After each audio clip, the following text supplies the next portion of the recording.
Puis depuis 2007, on a vu l'explosion de l'intelligence artificielle. Pourquoi? Parce que le deep learning permet d'aller chercher beaucoup plus de subtilité qu'on peut aller chercher avec du machine learning. Donc, on va voir le détail de tout ça par la suite. Donc, qu'est-ce que l'intelligence artificielle? À ne pas confondre avec la recherche opérationnelle. Donc, dans les, je dirais, 2 dernières années, le mot intelligence artificielle a été utilisé à toutes les sauces. Connecté, c'était intelligent. Une usine intelligente était intelligente parce qu'elle était connectée. C'est pas ça de l'intelligence dans mon vocabulaire à moi. Tous les appareils électroniques qui existent sont tous devenus intelligents du jour au lendemain. Alors que, qu'est-ce qui est l'intelligence artificielle, puis qu'est-ce qui est la recherche opérationnelle? Donc, la recherche opérationnelle, c'est un ensemble de méthodes et de techniques mathématiques qui permettent de chercher une solution optimale. Donc, ce qu'on cherche, c'est une réponse. Le Google Maps, là, c'est pas intelligent. Le Google Maps, c'est un algorithme qui provient de la recherche opérationnelle. Puis, cet algorithme-là permet de nous donner le chemin le plus court. Donc, il existe des tonnes et des tonnes d'algorithmes, de méthodes de programmation. Là, j'ai essayé de vous les lister, mais en fait, c'est peu intéressant. Il faut comprendre la différence qu'on va aller chercher avec la recherche opérationnelle la solution optimale. Quelle est la meilleure façon de procéder? Puis, parmi les outils de la recherche opérationnelle, il y a les outils prédictifs. L'outil prédictif le plus connu, que vous utilisez tous, c'est la moyenne. Quand on calcule une moyenne, on dit la moyenne de la température de cette semaine a été de 15, donc la météo de demain va être égale à la moyenne des 7 derniers jours, par exemple. Donc, c'est un outil prédictif. On peut utiliser des outils prédictifs beaucoup plus complexes. La régression, par exemple. Ceux qui ont plus de bagages en mathématiques, en ingénierie, vous vous rappelez de la régression linéaire, les régressions plus complexes. Puis si on va dans le plus compliqué, bien, on a l'intelligence artificielle. Donc, l'intelligence artificielle, c'est un outil prédictif. Donc, on va regarder les données du passé, puis on va essayer de prédire les données du futur. Dans l'intelligence artificielle, on a 2 modèles. On a le modèle de shallow learning ou de machine learning. Donc, comment ça fonctionne, l'intelligence artificielle? On a une série de données historiques ou des données qu'on a accumulées. Puis ces données-là, on va les passer dans un réseau de neurones. Puis le réseau de neurones va, par un processus d'itération, améliorer sa compréhension. On va améliorer des pondérations. En fait, là, c'est purement mathématique.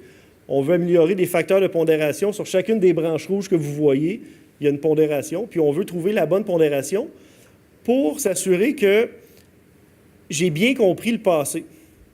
Puis si j'ai bien compris le passé, donc si mes pondérations permettaient de bien comprendre le passé, je devrais être capable ensuite, dans une deuxième étape, de faire de l'inférence. Donc, je garde mes pondérations, j'utilise mes données actuelles pour prédire le futur. Donc, c'est le fonctionnement d'un réseau de neurones en shallow learning. Donc, dans ce cas-ci, sur l'image, ce qu'on voit, c'est un ensemble de capteurs dans une usine quelconque. Puis, on va essayer de comprendre ce qui se passe dans l'usine. Puis, un coup qu'on l'a compris comme il faut, ce qui s'est passé dans le passé, on va l'utiliser pour comprendre le futur ou pour prédire le futur. On peut en faire du deep learning. Donc, la différence entre le shallow learning et le deep learning, c'est la profondeur du réseau de neurones. Donc, le réseau de neurones, on va rajouter beaucoup plus de possibilités de poids à ajouter. Finalement, on a beaucoup plus de petites lignes rouges. Puis, ce que ça permet de faire, c'est d'aller chercher beaucoup plus de subtilité. Donc, quel est l'impact d'un facteur?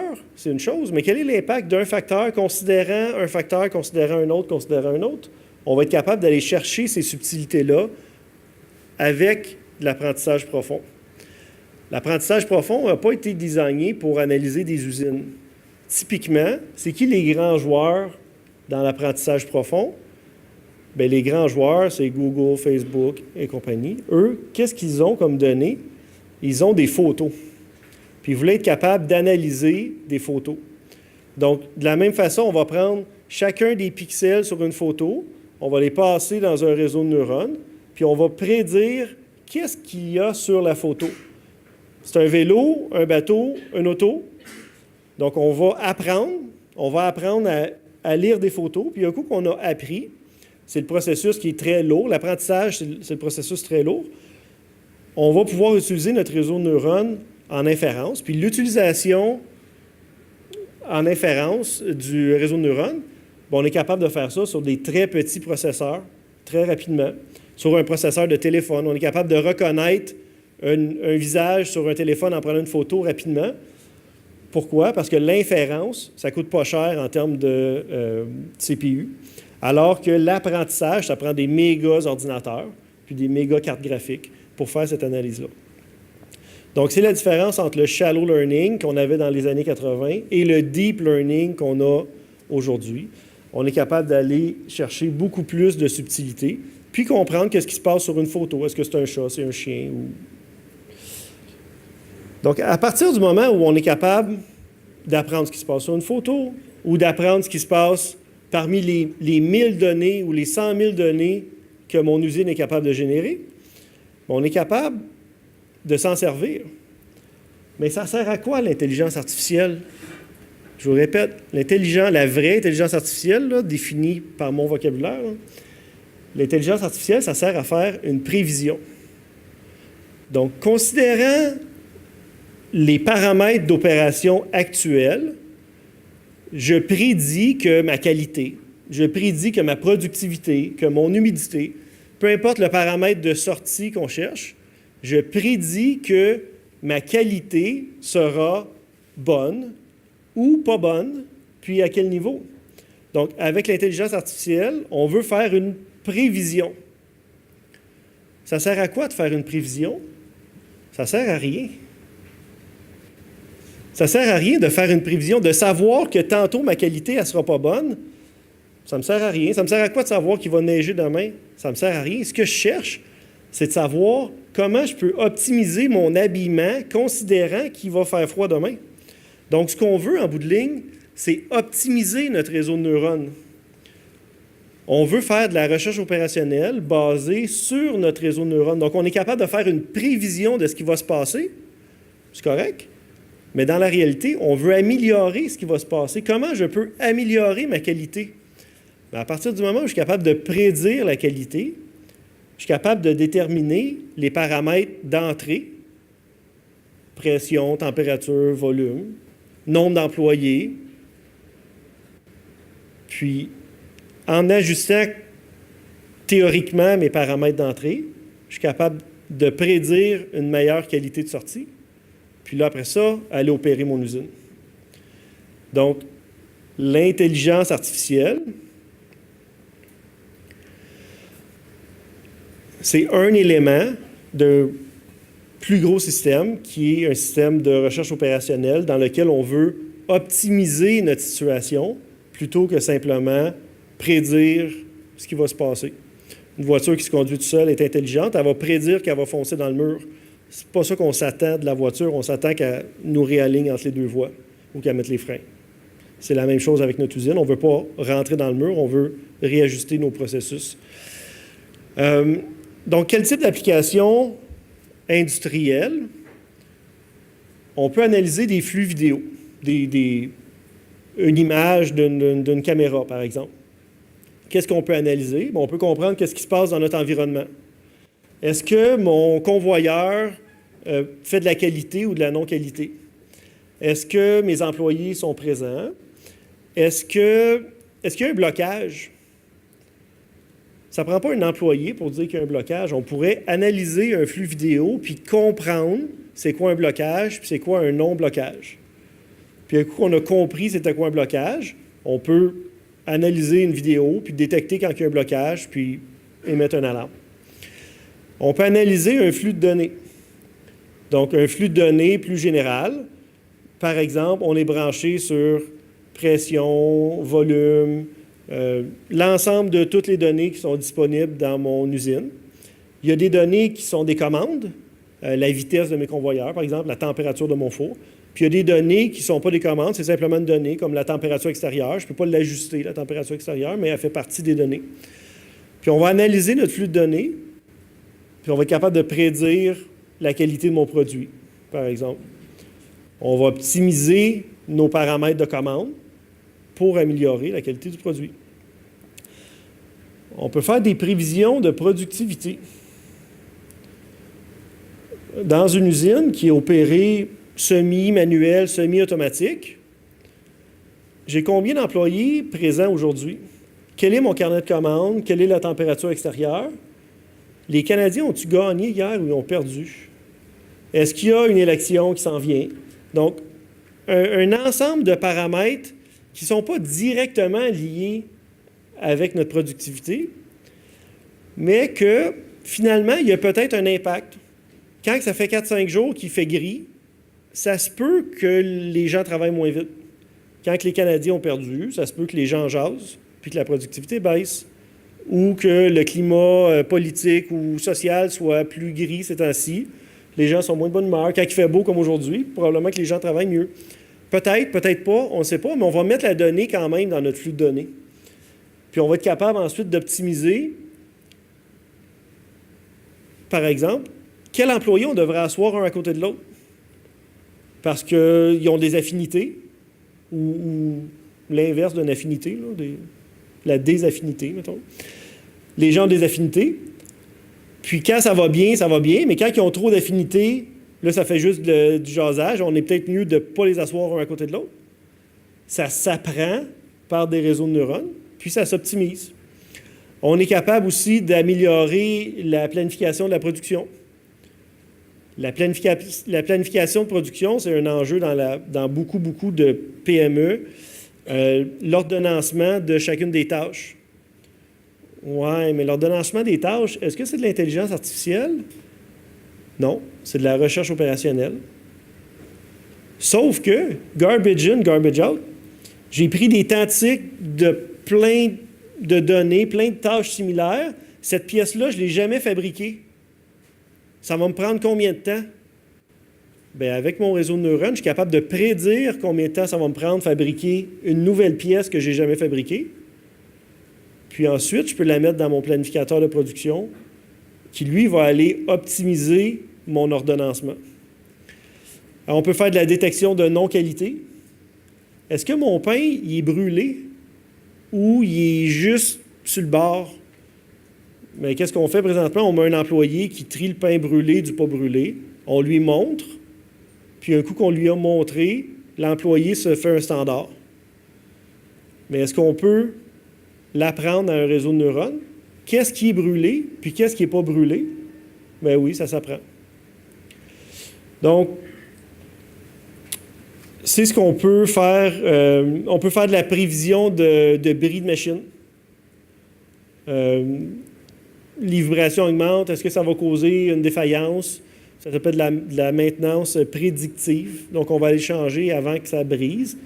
Donc, c'est un petit peu plus raffiné que de la maintenance préventive. Donc, c'est un ensemble d'applications qu'on peut faire avec l'intelligence artificielle et de la recherche opérationnelle. Donc, l'intelligence artificielle seule, ça ne sert pas à grand-chose. Ça doit être un système qui est interconnecté. Puis, l'intelligence artificielle, simplement parce que c'est connecté. Donc, en fait, le fait d'être connecté, ça ne rend pas un système intelligent. Le fait d'être connecté, ça le rend simplement connecté. L'intelligence artificielle, ça permet d'aller chercher du raffinement dans notre analyse de données. C'est très performant. Puis lorsque c'est couplé avec un système de recherche opérationnelle, on peut optimiser nos paramètres d'opération pour aller chercher une amélioration en productivité, en qualité, qui est significative. Donc, ça fait le tour un petit peu de ce que j'avais à vous dire. J'espère que j'ai pu catégoriser, sans rentrer trop dans le technique de la chose, j'espère que j'ai pu clarifier un petit peu le mot intelligence artificielle pour vous. Puis, on a un kiosque 378, si jamais vous avez des questions, vous pouvez venir nous jaser. Je pense que c'est une période de questions aussi. Bien sûr, oui. Vous restez 3 minutes? Il me restait 3 minutes, mais j'ai commencé avant que le timer parte. Oui, OK. Mais... Est-ce qu'il y a des gens qui ont des questions? Je voulais mieux comprendre qu'est-ce que votre compagnie fait, Milliard. Nous, on a développé une suite de robots virtuels pour matérialiser un petit peu l'intelligence artificielle. Donc, ce qu'on fait chez Milliard, on a un robot superviseur de production qui est capable de comprendre ce qui se passe dans l'environnement de production, analyser les mouvements autant des personnes que des machines, puis ensuite aller optimiser le flux de production en ajustant le shifting bottleneck, le goulot d'étranglement qui se déplace. On envoie au contremaître en temps réel de l'information. Il y a un employé qui a quitté son poste de travail, tu as une machine de bloquer, le cycle au poste A n'est pas assez rapide par rapport au cycle C, etc. Donc, on envoie des recommandations. C'est tout le système, mais la machine, il reste là tout le temps. Oui. Puis c'est une machine qui fait la supervision de ligne de production. Il fait la supervision. OK. Puis là, on a fait des suites, dépendamment le type d'industrie. Donc, le superviseur, ça fonctionne bien là où on a beaucoup de main-d'œuvre à peu de valeur ajoutée. On a un planificateur de production lorsqu'on est dans un environnement manufacturier où l'ordonnancement de production est plus complexe. Là, ça va être un robot planificateur. Dans un environnement de type process, là, où on a une usine avec peu de main-d'œuvre, mais beaucoup d'automatisation, il y a toujours un opérateur qui vient paramétrer l'usine, qui doit connaître son usine. Donc, on a un robot opérateur de machine pour l'industrie lourde. Dans le domaine minier ou de l'excavation, on a un opérateur qui va opérer le concasseur à roche, puis un contrôleur qualité. Donc, on a des robots, des suites de produits. On fait aussi du service pour l'institutionnel. On fait de la recherche opérationnelle. Merci. Merci. Rapidement, comment sont choisies les données qui sont analysées par vos réseaux de neurones? Est-ce que c'est basé sur des hypothèses? L'hypothèse est relativement très simple. Donne-moi toutes les données que tu as. Toutes les données, je vais toutes les prendre, puis je vais laisser au réseau de neurones juger si la donnée est pertinente ou pas. C'est la première hypothèse, c'est ça.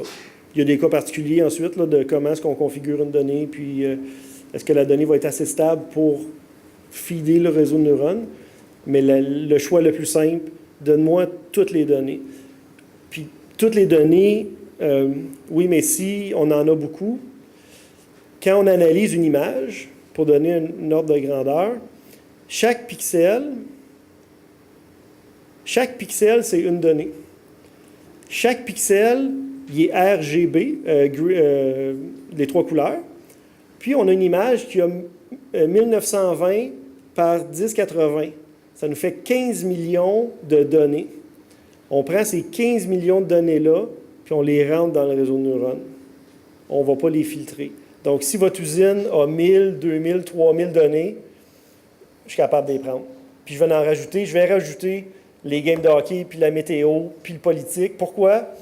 Peut-être ça a un impact. Je vais le rentrer. Oui.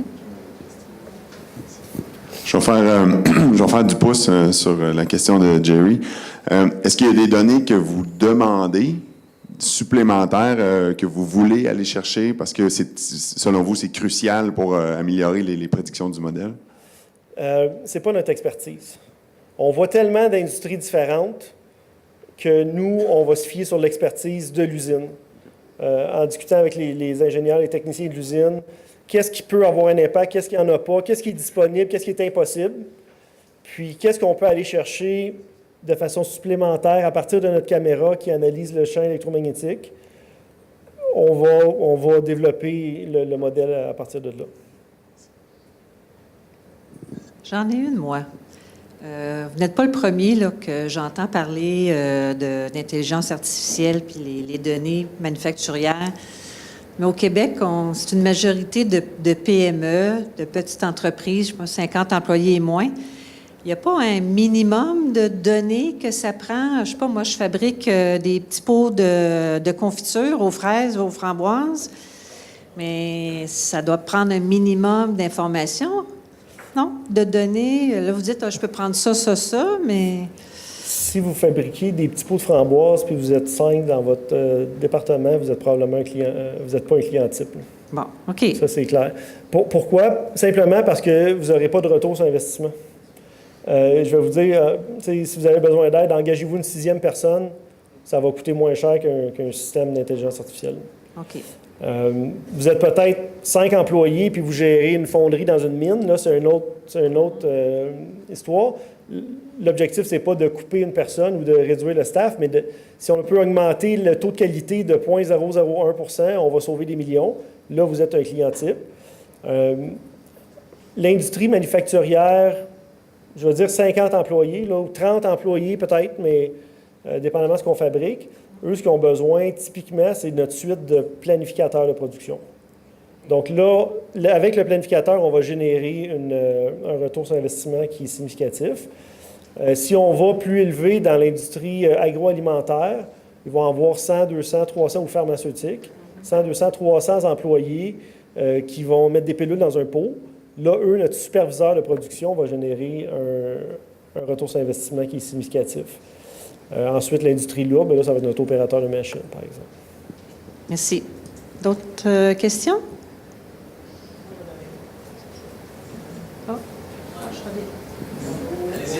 Oui, je vais, OK.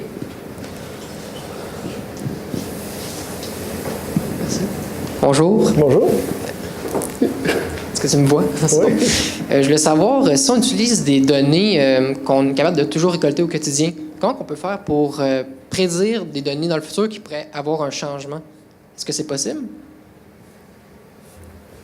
En fait, on peut pas prédire ce qu'on n'a jamais vécu. En fait, on peut prédire ce qu'on n'a jamais vécu, mais il faut que ça reste dans le même range d'opération. Faut toujours que ce soit le même pattern, dans le fond, qui aurait pu se revenir. C'est ça qu'on peut prédire? Non, on peut prédire, par exemple, si je suis capable de voir une auto, je peux classer quel type d'auto. Je peux dire si c'est une Mazda rouge ou une Civic noire, mettons. Puis si j'ai déjà vu des Mazda rouges, des Civic noirs, je vais être capable de prédire une Mazda noire puis une Civic rouge. Parce que ça demeure dans le même gap d'opération. Si tu m'arrives avec une espèce de véhicule amphibie, troc, puis tu me dis c'est quoi, c'est trop loin de ce que j'ai appris pour être capable de le prédire. Donc, dans ton usine, si du jour au lendemain, tu ajoutes une nouvelle machine, mais moi, je ne le sais pas, dans mon réseau de neurones, je ne le sais pas. Donc, c'est pour ça que chez nous, les réseaux de neurones sont toujours en apprentissage pour être capable de s'adapter aux changements significatifs. Donc, on va apprendre à chaque semaine, typiquement. Là, on va apprendre ce qui s'est passé cette semaine. Puis, si tu as fait un changement, on va voir que le système ne fonctionne plus, mais quand on va réapprendre la semaine d'après, on va inclure ces changements-là, puis notre modèle va toujours s'améliorer. Parfait, merci. J'aurais une autre question. Lorsque l'on ajoute des nouvelles entrées à un réseau de neurones qui avait déjà été préalablement appris avec plusieurs poids, mais lorsqu'on vient rajouter des nouveaux entrées, est-ce que le réseau de neurones que lui, il a déjà appris des poids dans ses connexions, lorsqu'on vient rajouter des nouvelles entrées, est-ce que là, ça va venir tout modifier le réseau? Dans le fond, il faut jeter le réseau ancien puis en recréer un nouveau, ou c'est possible de le réutiliser puis d'ajouter d'autres par la suite? Oui, c'est possible, mais c'est problématique. Okay. Donc oui, c'est possible d'élargir nos entrées. Probablement qu'on va, pas probablement, on va perdre un petit peu d'ancienneté dans nos données pour aller gagner de la largeur, mais c'est une problématique, c'est un défi d'être capable de rajouter des nouveaux paramètres entrants. Donc, c'est encore là une des raisons pourquoi on fait un apprentissage qui est continuel. Si on rajoute des nouvelles données, on les réapprend tout le temps. Mais c'est plus difficile. Oui, bonjour, Mathieu Lirette à l'appareil. Question pour vous. J'aimerais comprendre un peu comment vous vous différenciez de d'autres joueurs, comme par exemple Element AI, dont on entend beaucoup parler. Est-ce que c'est des solutions qui sont plus petites? Est-ce que c'est plus abordable? Est-ce que je veux juste vous situer par rapport à l'écosystème? Oui, eux, dans l'écosystème, sont des développeurs de technologie. Ils vont développer des modèles d'apprentissage. Ils vont, ils sont après les chercheurs universitaires ou ils sont en partenariat avec les chercheurs universitaires. Là. Ils sont à un niveau fondamental, puis nous, on est au niveau d'intégration dans l'usine. Donc, on va prendre les modèles, on invente certaines heuristiques, là, mais si on se regarde dans le blanc des yeux, je n'ai pas tout réinventé la planète de Deep Learning, là, mais il y a du monde intelligent qui écrit des articles, puis moi, je suis capable de les lire puis de les mettre en place. Element AI font partie des gens intelligents qui écrivent des articles, puis ils vont sûrement, ils y en intègrent, là, mais nous, on est plus au niveau intégration. On a développé des solutions, puis on les intègre dans les usines.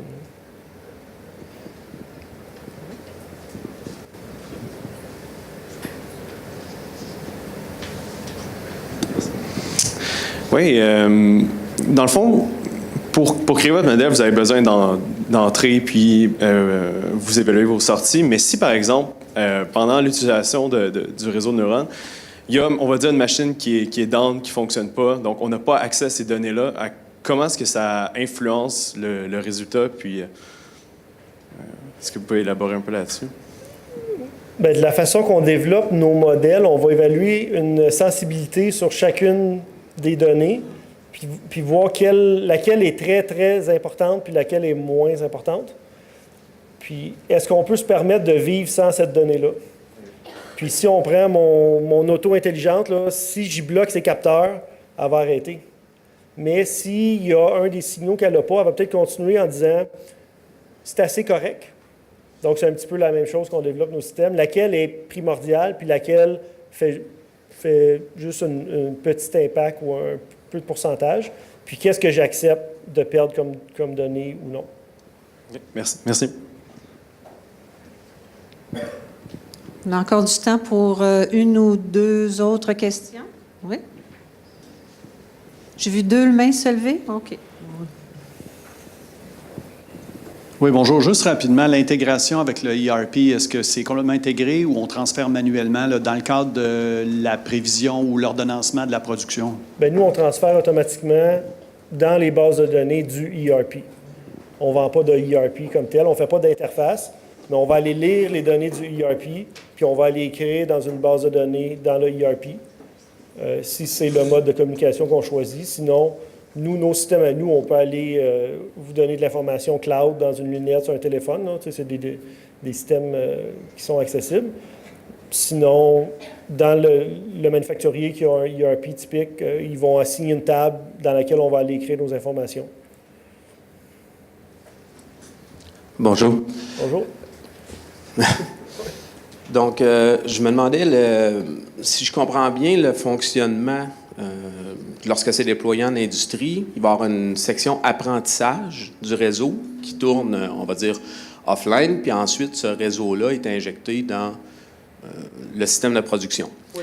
Donc, au niveau de la quantité de données qui est utilisée pour faire l'apprentissage, comme c'est fait de façon discrète, supposons de façon hebdomadaire, est-ce que le but recherché, parce que tantôt on mentionnait qu'on allait prendre toutes les données utilisables, est-ce que le but est justement de saturer le système pour faire l'analyse la plus globale possible jusqu'à ce que ça prenne une semaine à générer l'apprentissage pour que le réseau soit plus efficace à prédire, ou j'essaie juste de doser le temps d'apprentissage requis versus la fréquence à laquelle on va faire réapprendre le réseau. Donc, par exemple, si j'ai une infinité de données à analyser, je vais devoir en éliminer pour faire en sorte que mon réseau puisse être renouvelé de façon suffisamment fréquente pour suivre les aléas de la production. Donc, comment s'est fait ce choix-là de la quantité de données plafond?